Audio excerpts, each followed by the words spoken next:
Hello everyone, welcome again. Last video में मैंने आपको डिफरेंशियल सेंट्रीफ्यूगेशन के बारे में बताया था और आज हम डेंसिटी ग्रेडियंट सेंट्रीफ्यूगेशन के बारे में बात करेंगे। जो लास्ट वीडियो थी उसमें मैंने आपको उसकी डिसएडवांटेज बताई थी कि डिफरेंशियल सेंट्रीफ्यूगेशन में हम सैंपल की प्योरिटी को चेक नहीं कर सकते हैं, इसीलिए हम डेंसिटी ग्रेडियंट सेंट्रीफ्यूगेशन की तरफ मूव ऑन करते हैं। और इसमें होता क्या है कि आप अपने सैंपल को किसी भी ट्यूब के अंदर डायरेक्ट नहीं डालते हो, आप उस ट्यूब को पहले से प्रिपेयर करते हो। उस ट्यूब को प्रिपेयर करने का क्या मतलब है, उस ट्यूब में आप एक अलग तरीके का फ्लूइड डालते हो। फ्लूइड मतलब आप नॉर्मल बफर या ये सब चीज़ें नहीं डालते हो, एक फ्लूइड डालते हो जिसको आपने ऑलरेडी किसी कंटेंट के साथ मिक्स किया हुआ होता है। तो हम जब इसके आगे सब टाइप्स पढ़ेंगे, that is rate zonal centrifugation और आइसोपिकनिक सेंट्रीफ्यूगेशन, तो वो इसी प्रिंसिपल पे बेस होते हैं कि आप अपने सैंपल को मिक्स करने से पहले जो आप अपनी ट्यूब प्रिपेयर कर रहे हो उस ट्यूब में आप एक डेंसिटी ग्रेडियंट क्रिएट करते हो। और वो डेंसिटी ग्रेडियंट जो होता है उसकी टॉप में डेंसिटी कम होती है और उसकी बॉटम में डेंसिटी ज़्यादा होती है। तो इसी तरीके से सैंपल जब आप उसके अंदर इंसर्ट करोगे तो सैंपल जो है अपने मॉलिक्यूलर वेट या डेंसिटी के बेस पे सेपरेट हो जाएगा और हमें अपने पार्टिकल्स मिल जाएंगे, हमें अपना जो डिज़ायर्ड प्रोडक्ट है वो मिल जाएगा।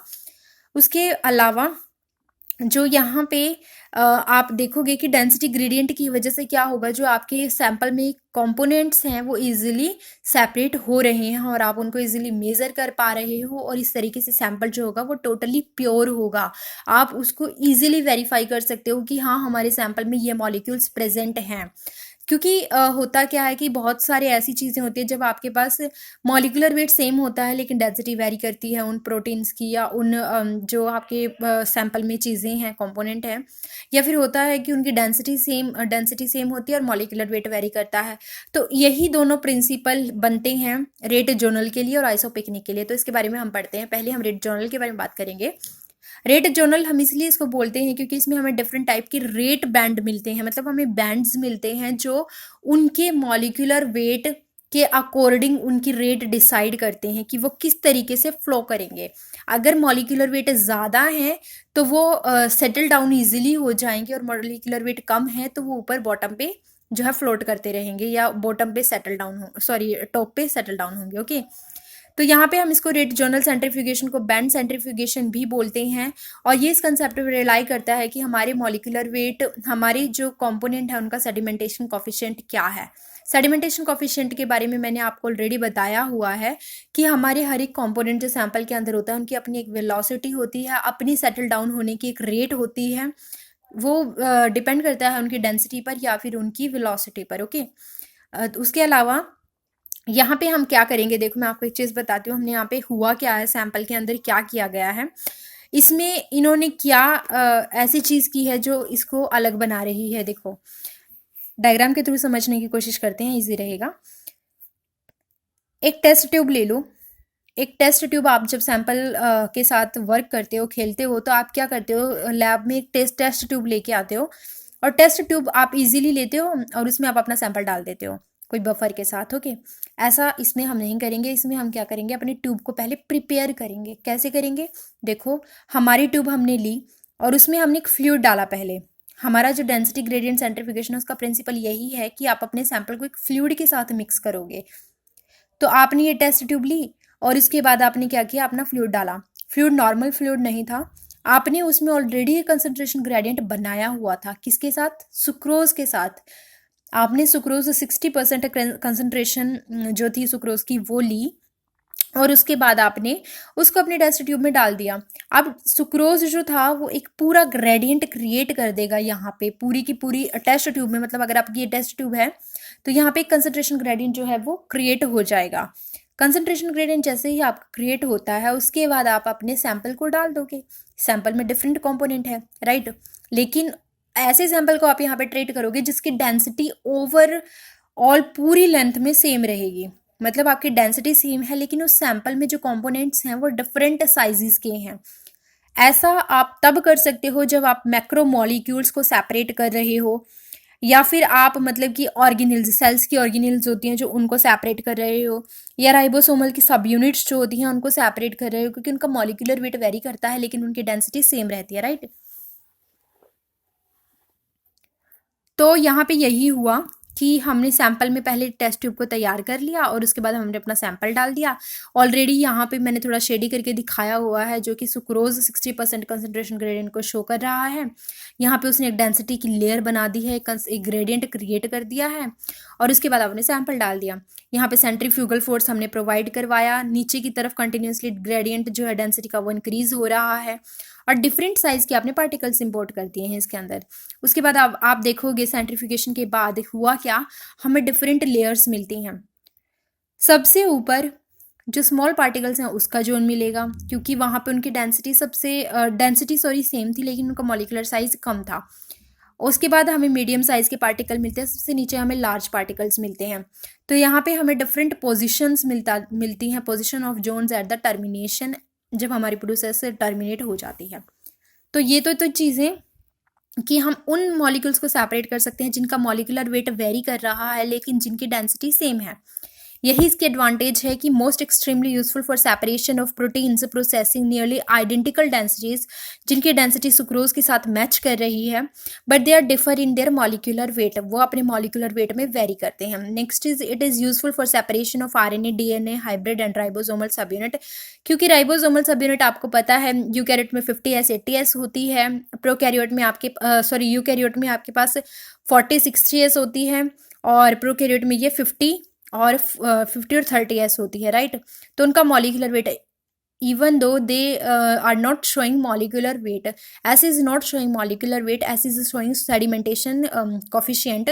तो वहाँ पे एस जो है मैंने यही बताया कि रेड जोनल में सेडिमेंटेशन कॉफिशिएंट के बेस पे आप इनको सेपरेट कर सकते हो। तो यहाँ पे हम राइबोसोमल सब यूनिट को सेपरेट कर सकते हैं, आरएनए डीएनए हाइब्रिड क्योंकि इनका मॉलिक्यूलर वेट वेरी करता है लेकिन ग्रेडियंट डेंसिटी ऑलमोस्ट सेम होती है। तो इस तरीके के प्रोडक्ट हम यहाँ पे निकाल सकते हैं, ठीक है। ये तो था हमारा रेड जोनल।